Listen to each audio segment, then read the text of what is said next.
I'm Deborah Owens, America's Wealth Coach, and it's time to get wealthy. You're going to finally learn exactly what you need to do to achieve the level of financial success that you desire and you deserve. Have you ever heard that your network determines your net worth? Well, it's certainly true. And if you've ever heard the quote by Nipsey Hussle, who says that if you look in your circle and you're not inspired, you're not in a circle, you're in a cage. And perhaps that's why so many African Americans and women are taking up the sport of golf.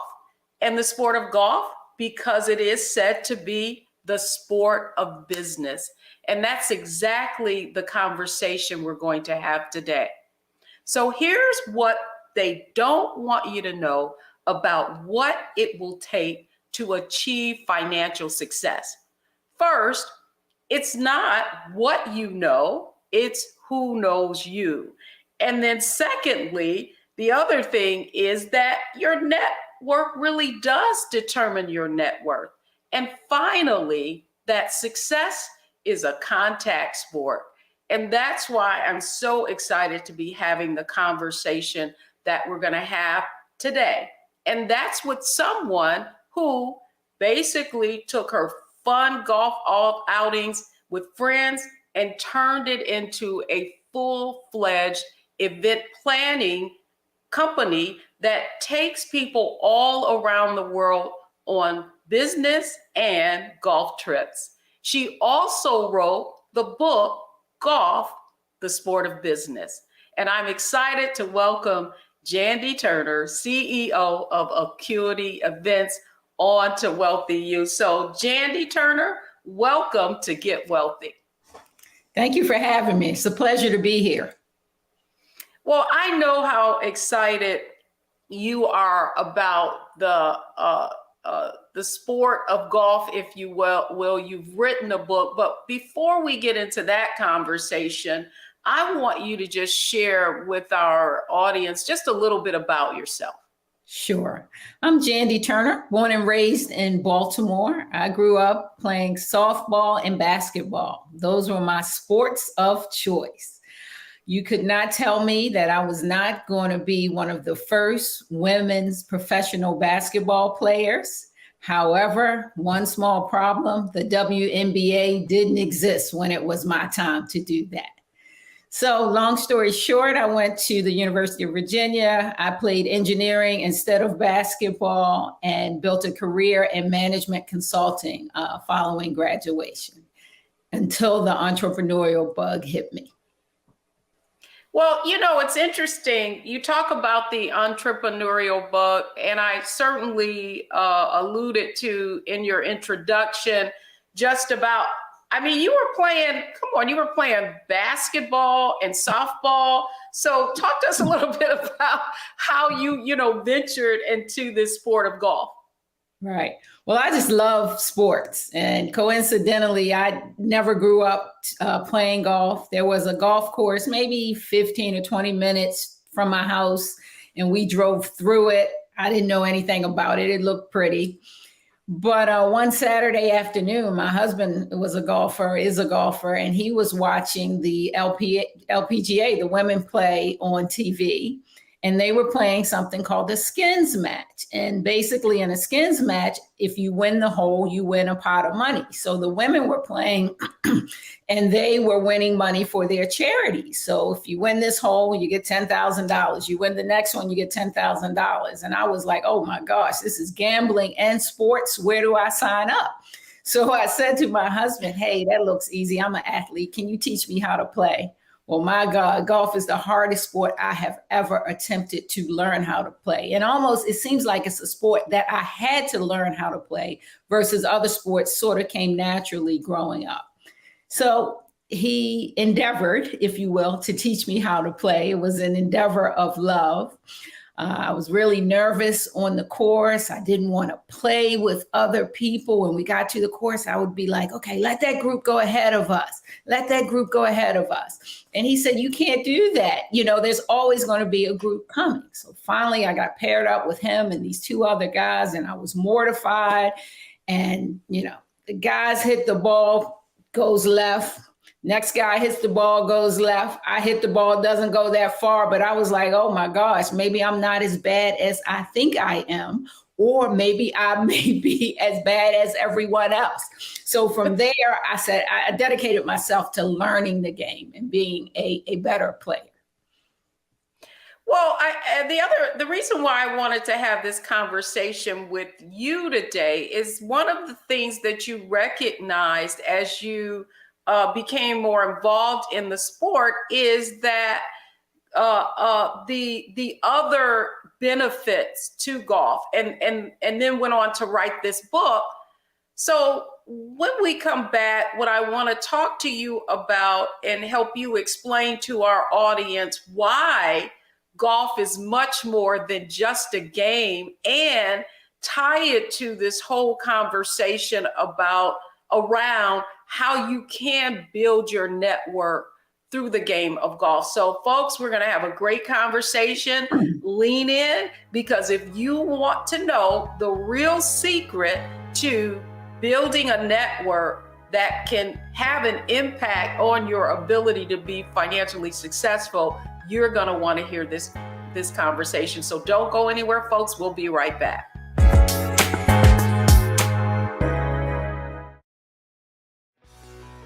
Let's be honest, as successful women, we're crushing it. Maxed out 401k and Roth IRA? Check. Aggressive savings and investments? Check. Yet, the freedom our success was supposed to buy can leave us stuck on the six-figure hamster wheel, watching retirement slip further down the road. There's another way. Get coaching courses and community at wealthyu.com. Pull up a chair, take your seat. The Black Tape with me, Dr. Greg Carr, here on the Black Star Network. Every week, we'll take a deeper dive into the world we're living in. Join the conversation only on the Black Star Network.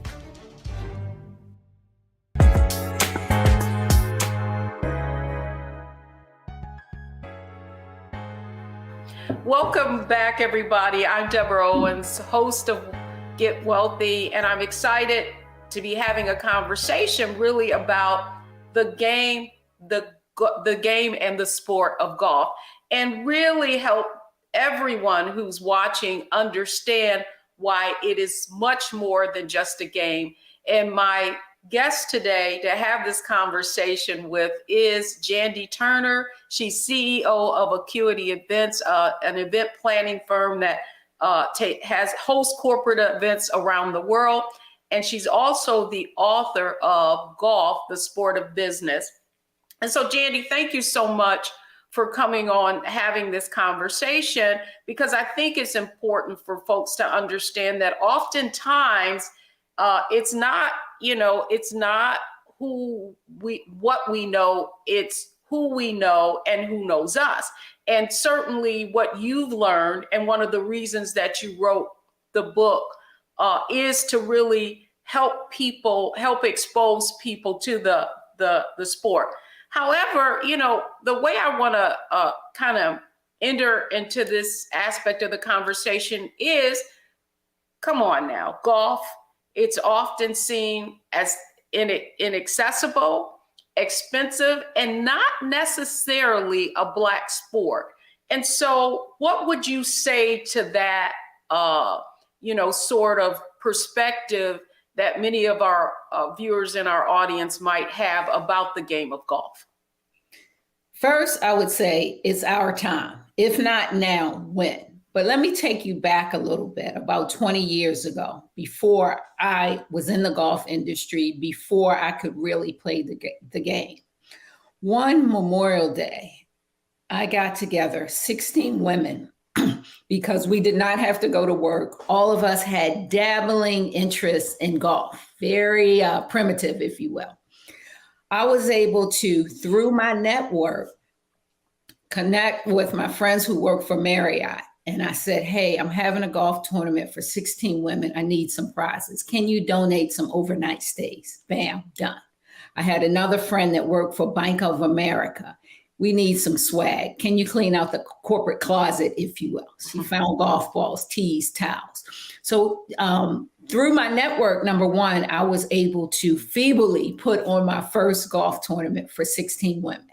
And the most interesting thing about that was they came, they played, and they did not want to leave, because after the round of golf, after prizes were given out, they sat there in that clubhouse and talked and networked and learned more about each other.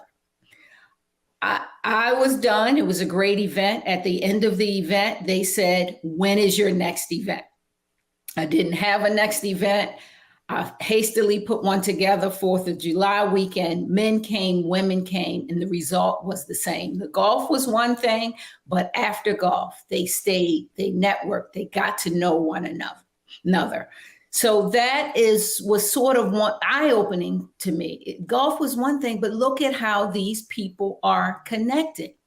And again, through my affiliation with golf, people came to me and asked, what's on the agenda for golf next year? What events do you have lined up? Do you have any travel lined up for golf?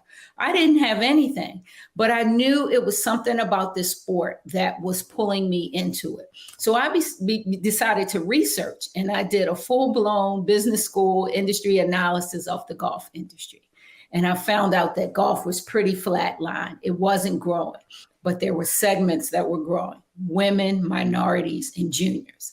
And the other thing that I found out in my research was that golf was all about networking and corporate partnerships and corporate sponsorships. So for everywhere the PGA goes and hosts one of its tournaments, they have some charitable component where they are making a contribution to that community. But how do they make that contribution to that community? From business partnerships, from networking. So again, 20 years ago, my ears and eyes were opening up that this was larger than a sport. So over time, I settled on developing a golf event planning business, which in and of itself has been very, very viable for me. But one of the things that I've learned from producing hundreds, and I've never counted, hundreds, if not thousands of golf tournaments, is that business gets done on the golf course, that the conversations are a bit different, that the relationships are a bit more authentic. So when you think about your network, who plays golf? For me, it's the people I want in my network. When you think about, it's not for Black women, it's not for, Blacks or what have you, it's our time. I'm in a golf club that has been around since 1938, a Black women's golf club. So we've been there. We're waiting for everyone else to come to the table to see what's there and to see what's available. Oh, I think, and the reason I wanted to bring you on to talk about your discovery, right, of golf, but really coming to understand that it's more than a game, right? It's more than a game. And what it allows you to do is really expand your circle. And so in Get Wealthy, in our show, we use a framework: mindset, strategy, execution, which really leads to financial success. And I would say it could be applied to, you certainly exemplify that, because you went through this journey of discovering golf and now it turning into a full-fledged business. But I'm sure there are a lot of viewers who are thinking, well, Jandy, that sounds great, but I don't even know how to get started. So when we come back, I want to talk about the mindset that anyone who wants to understand the significance of golf and its ability to expand your network, and how they can get started when we come back. So don't go anywhere. We're talking about golf, the sport of business, and how you can use it to not only network, but also to increase your network. I'm Deborah Owens, America's Wealth Coach, and we'll be right back.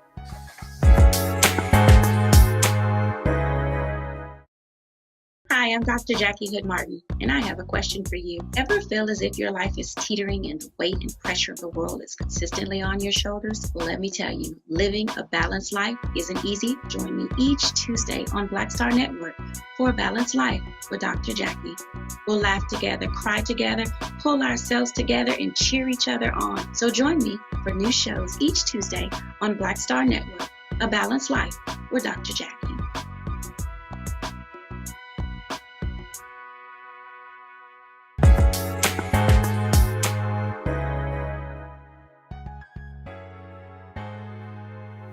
I'm Deborah Owens, America's Wealth Coach, and thank you for joining and listening to Get Wealthy this today. And we're having a great conversation with Jandy Turner. She is CEO of Acuity Events, an event and a planning firm, and we're talking about the game of golf. So, Jandy, here's what I want to start with, because I think, my husband is a golfer and I've known you for years and kind of seen how your business has expanded.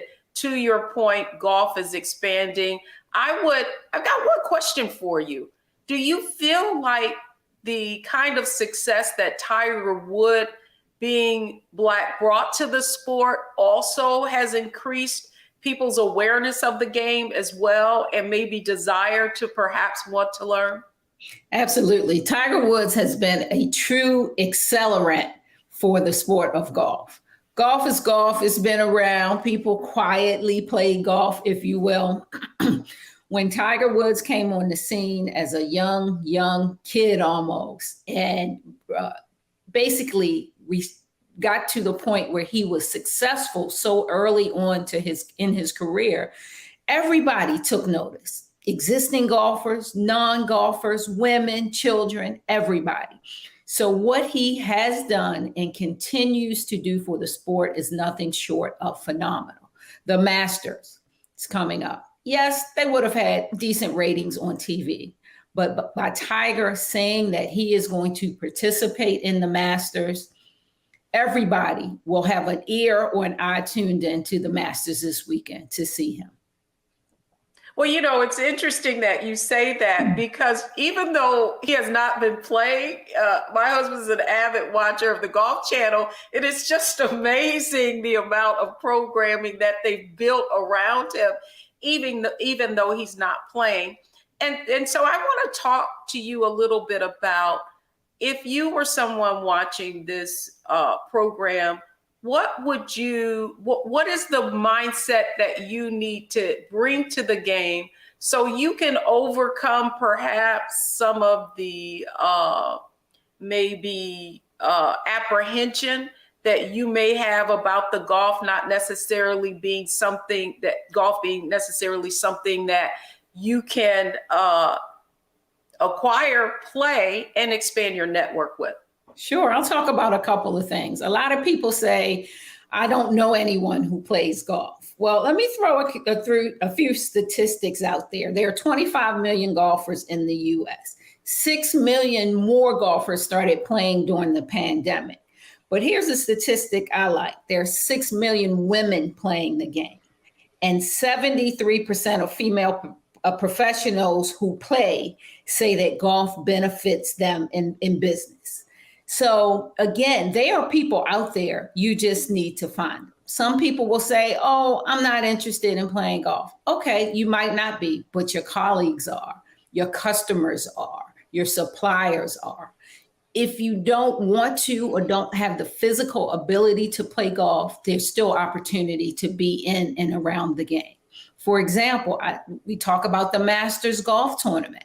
If you are in business and you have been trying to get a call with a particular client and they're not returning your call, I guarantee you, if they are a golfer and you ask them to come and play a round of golf, they'll start listening for your call and take your call.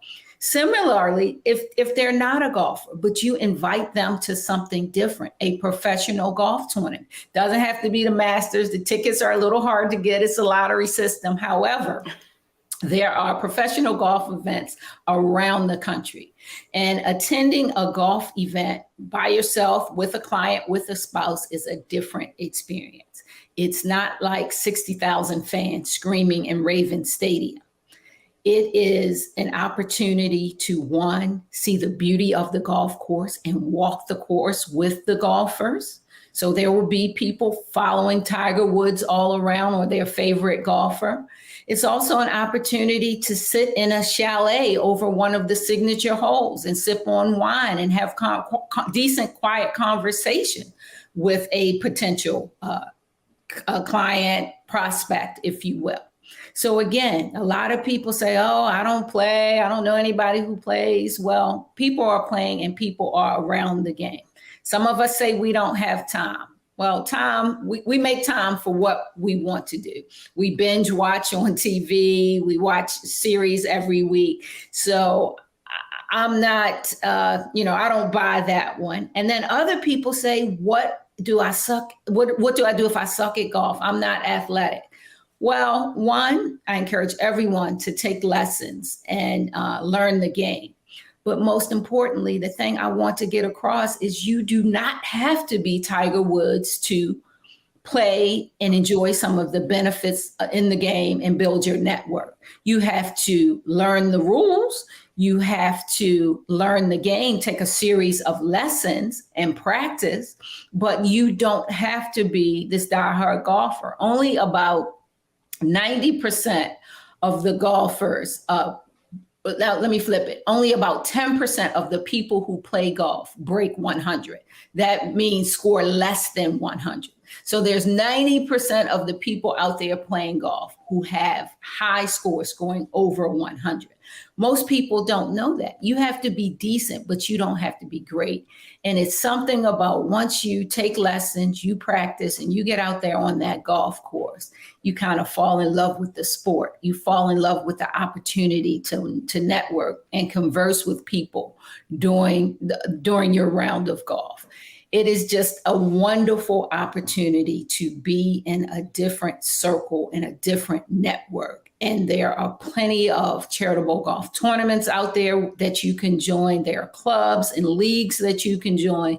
The opportunities are immense. It's just a matter of making that commitment to yourself, getting your mind right that this is something that I can do. This is something that I want to do. And here's my roadmap or my plan for doing it. Well, Jandy, the other aspect of this, and what I want folks to understand, is many times you are in a career and you are in organizations. And one of the points that I made earlier is it's not who you know, it's who knows you. And so when you're in these careers and your company is participating in an event, or perhaps you're going away for some kind of leadership conference, and typically there is some kind of outing for getting to know people, and oftentimes it happens to be golf. And what would you say to people who are in these roles, don't feel like that's something that they need to take part in? What would you say to them about how participating in these events can really impact their career, either positively or negatively? Right. So I would say that you need to be in the conversation. And if you're not in the conversation, your name needs to be in the conversation. And I'll give you a case in point. If you work in an organization, your boss two levels up is a golfer, 9 times out of 10, there will be plenty of business opportunities to represent that organization in a charity golf tournament or to attend a golf tournament. And if your name pops up on that list as a golfer, it's fantastic. Otherwise, on Friday afternoon, you're sitting at your desk, and those who do play golf are out playing golf, building relationships with the boss or their peers, and having their name in the conversation. So I would say, it is a career accelerant if someone knows that you play golf, especially if you're in a culture that does recognize golf, recognize the benefits of golf. And think about it. If you are one of the only, that sets you up very nicely for that. So I would just encourage you to look around your environment, look at people. Sometimes you don't even know that people play golf, but there are telltale signs. The hat they may wear on a casual day might be a golf brand or something like that. But it's most important not to be left at the desk or when there is a corporate retreat. And I produce these all the time. I produce golf and spa retreats. And invariably, the women head to the spa, the men head over to the golf course. And there are one or two women that go to the golf course. Trust me, they stand out. Their name is in the conversation, and they get recognized. So again, you want your name and yourself to be in the conversation. Yes, and that's a great example, right? Of it's not who you know, but it's who knows you. And so one of the ways that you can really stand out and people get to know who you are is by you participating in those events that the majority of other folks aren't. So no, I'm loving this conversation. And when we come back, Jandie, I really want you to talk about strategy. Okay. So I want you to actually give our audience okay, I'm watching Get Wealthy. I hear what she's saying. Now what are my next steps? So when we come back, folks, we're going to talk about a strategy for you really getting into the game of golf and not being so concerned with not doing well at it or not being a good golfer, but you begin to understand how it's more than golf. It's about really expanding your network. So don't go anywhere, folks. We'll be right back.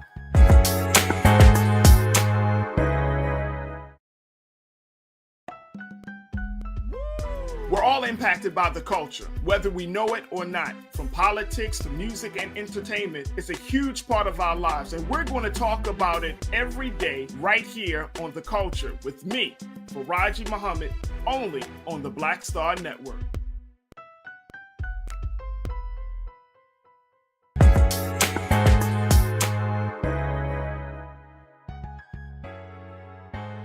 I'm Deborah Owens, and you're watching Get Wealthy, and we're talking about how you can use golf as that bridge to expanding your network, because your network determines your net worth. And I'm having a conversation with CEO of Acuity Events, Jandy Turner, who actually took her interest in golf, parlayed it into a full-fledged event planning firm. So Jandy, let's talk a little bit about, I'm listening to Deborah talking about how I can get wealthy through the game of golf, and I don't even know the first thing about where to start.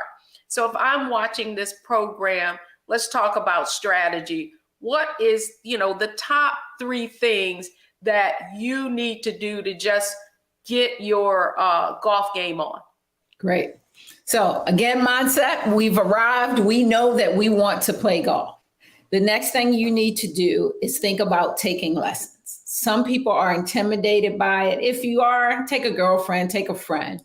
But I would go to a local golf course. You can look online, or sometimes park and recs departments have courses, and you want to take a beginner series of lessons.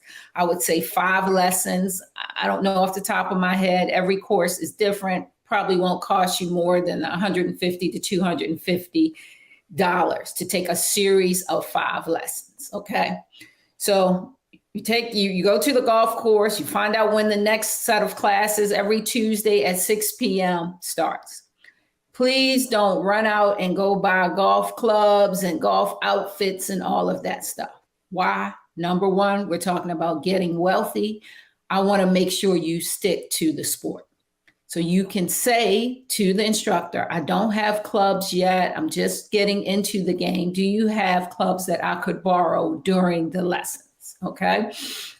So you and your best friend, you're taking lessons. You sign up for every Tuesday and you get your first lesson, and it is a lesson on putting. I think most of us are familiar with putt-putt or miniature golf, somewhat similar to that.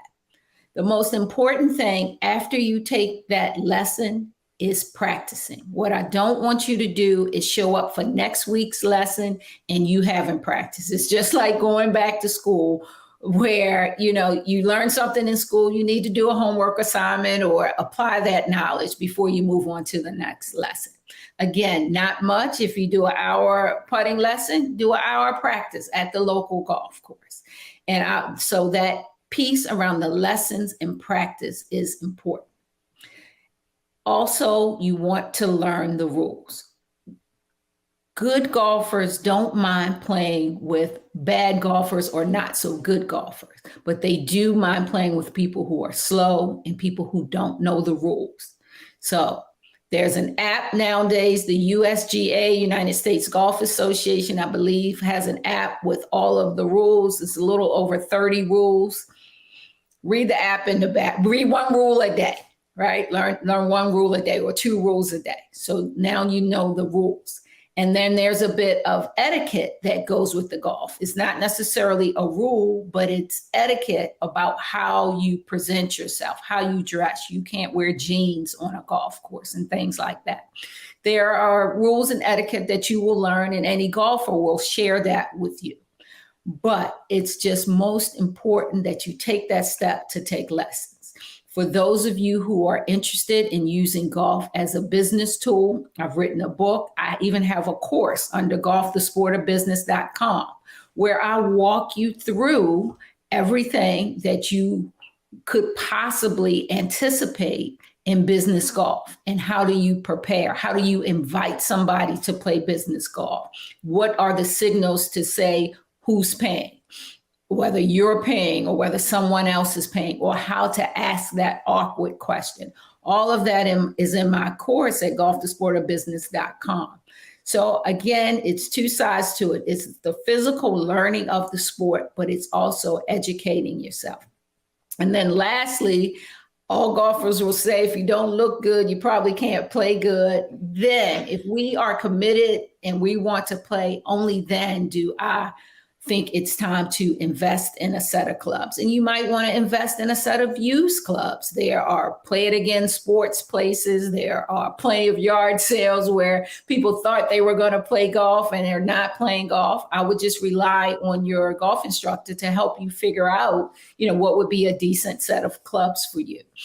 And then the clothes. A lot of people go overboard. You don't have to. You just need to conform to the rules and etiquette. And for ladies, that's a pair of slacks or a skirt or a skirt or capri pants. You just don't want to wear shorty shorts and things like that.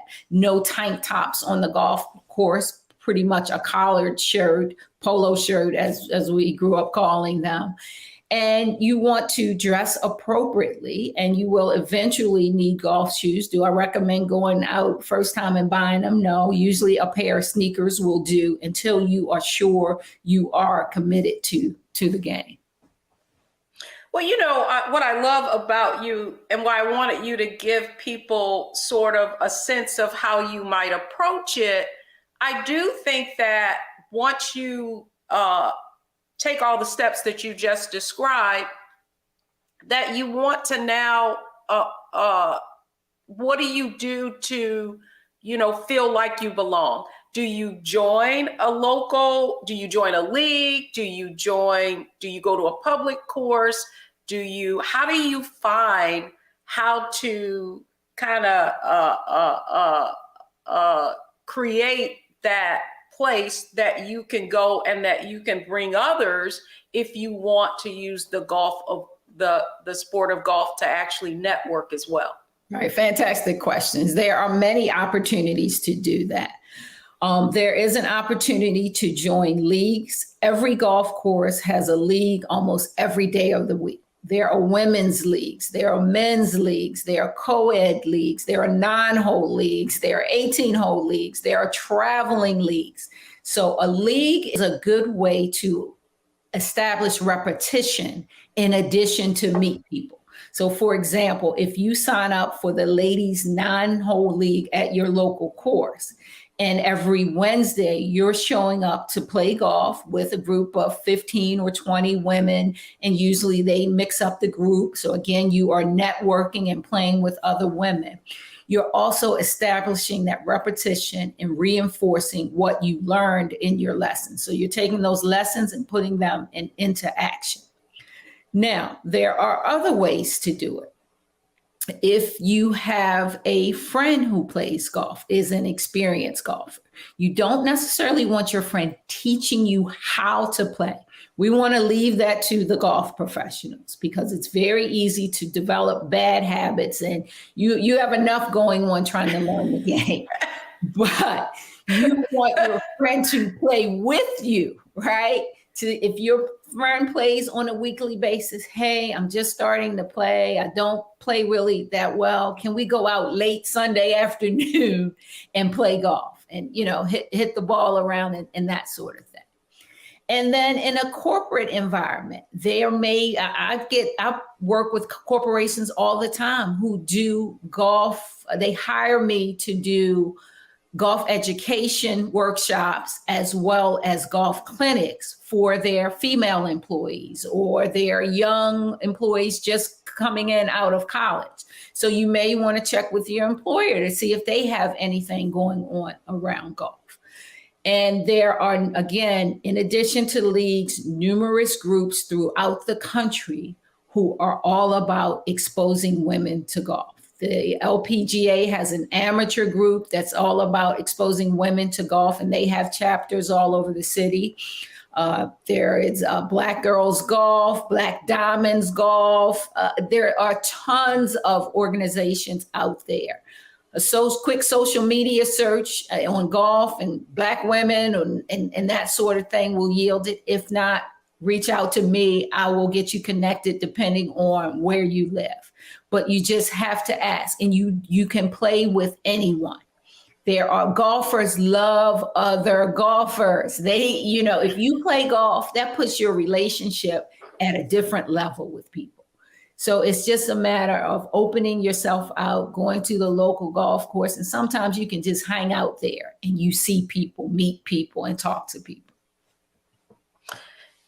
You really, I believe, so if you're watching, Jandie has really given you kind of a roadmap into now how you actually go about getting involved in the game of golf. She's given us some perspective on it being more than just a game and more than just playing, but you need to do your homework, right? You need to make sure you understand the rules so that when you do start playing with other people, you can do so with confidence.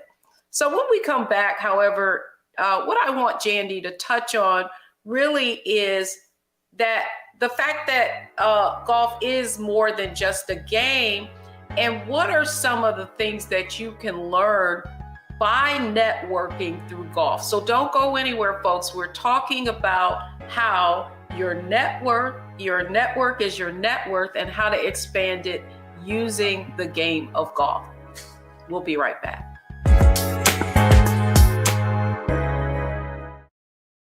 I'm Deborah Owens, America's Wealth Coach, and my new show, Get Wealthy, focuses on the things that your financial advisor and bank isn't telling you, but you absolutely need to know.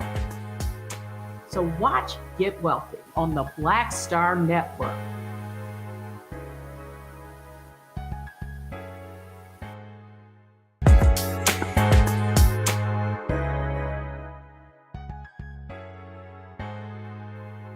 I'm Deborah Owens, America's Wealth Coach, and we're getting wealthy, and we're getting wealthy through the game of golf. And my guest today is Jandy Turner. She's CEO of Acuity Events and also author of Golf, the Sport of Business.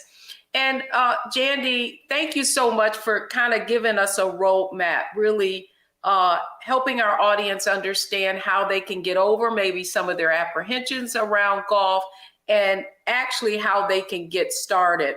But I really want to now delve into, Jandy, what our audience can really, how they can gain more perspective and what you can learn. I remember a conversation that I had with you, and you really talked about how playing with people, the kinds of insights that you can gain by playing with people. And so talk to us a little bit about how that perspective and what you can learn.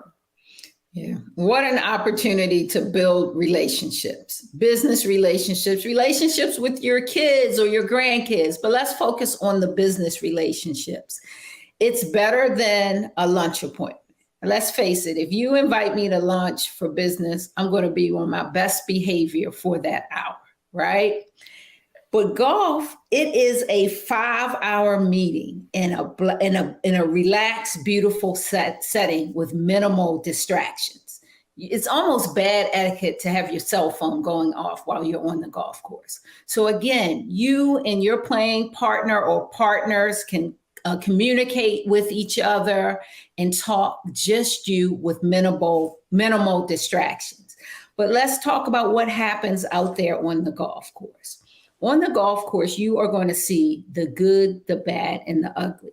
You're going to see me hit great shots. You're going to see me hit horrible shots, and you're going to see me hit downright ugly shots.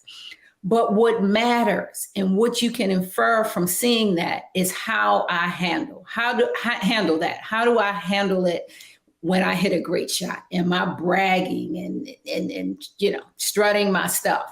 What happens when I hit a bad shot? How do I handle that?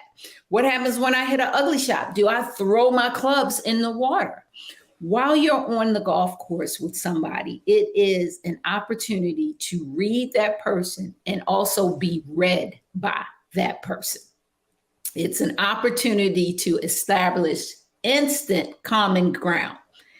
Again, if you are a golfer and you spend that time with somebody, that common ground is a commodity worth its weight in gold. And the thing that people don't realize is that physically it takes 1.4 seconds to swing the golf club. Again, back through 1.4 seconds.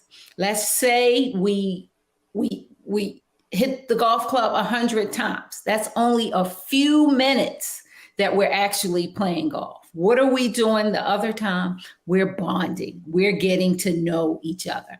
You're building trust and rapport with the person that you're there. If you're there for business development, you can learn about what that person's needs are so that later on you can sell to them. So when you see people on the golf course, again, you can read them and trust they will be reading you. Are you confident? Do you take risk, or are you risk averse? No right and no wrong answer, just observations. Are you a team player, or do you drive off with the cart and leave your playing partner there? Are you selfish? How do you handle challenging situations? How do you deal with things that don't go well? Do you make excuses, or do you take responsibility for it? Again, if you show up late, what does that mean?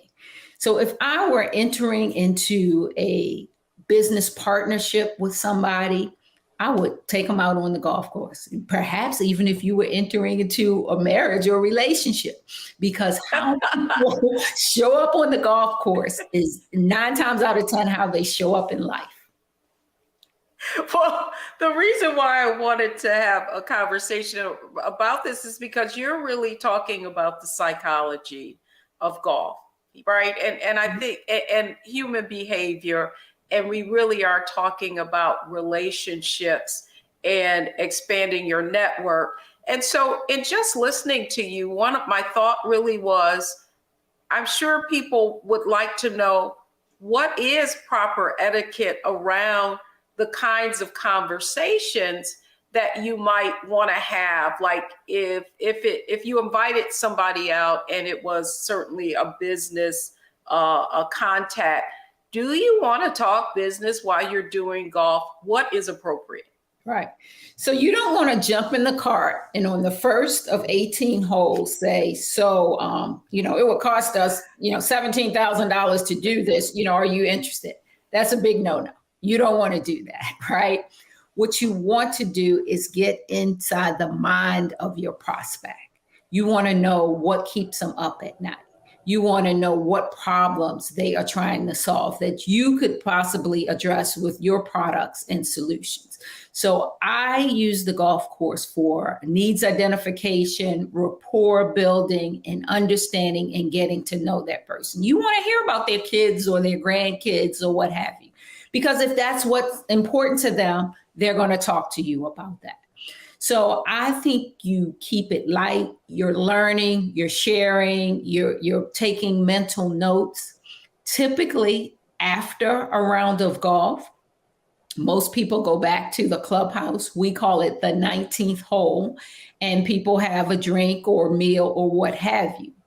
You want to, again, be reading your prospect and know that now is the time to talk about that. They're in a good mental space, or I need to take everything that I've learned today and follow up in an email or conversation next week. And by the way, I've snapped a picture of us on the golf course. Certainly as a part of my follow-up, I'm going to send a picture to them of us on the golf course to imprint that relationship in their mind. Oh, Jandy, this was fantastic, because now you just gave our folks some insight on actually how to execute the strategy, build your network, integrate it into the work that you do. And so here are the three things, the three takeaways from today's show that I want all of you to know. The first thing you should have learned is that mindset, golf, it's more than just a game, and you need to approach it in that way. And if you have any apprehension, really understand that you don't have to be fearful, because very few people, I think the biggest thing was like only 1 out of 10 people are really, really great and do and score less than 100. And then second, one of the ways that you can really overcome some of that apprehension is really understanding the game, learning the rules of play and etiquette. She gave out some great tips for that. And then the whole point of it is execution. Is the point of it is to expand your circle and leverage your network. And so Jandy, I just want to thank you for coming on Get Wealthy and really sharing with our audience how they can get in the game and learn the golf, the sport of business. And if you could just leave us with maybe a closing word of wisdom for today. I would just say that, one, thank you for having me. It's always a great opportunity for me to talk about golf, my passion. And if I can ever help anyone turn their passion into profits, I'm here to do that. But again, I would just say, get your mind right, get your strategy right, and go execute.